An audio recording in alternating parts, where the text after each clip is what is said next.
Hello mga ka-Gravity! Buenos dias! My daughter Gisette asked me yesterday kung ano daw ang English name ng tambis.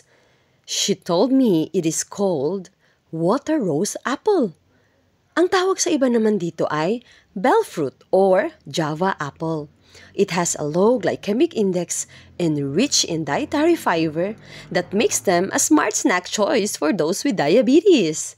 Huwag lang kumain ng sobra ha, dahil ang sobra nakakasama.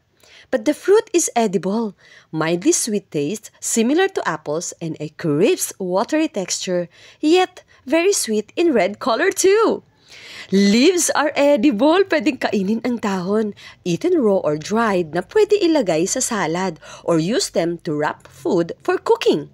Or even dried tambis leaves into powder to add to recipes for any traditional preparations like soup, stews, or other dishes. Kaya mga ka-Gravity, ang laki pala ng pakinabang ng tambis. Kaya magtanim na kayo.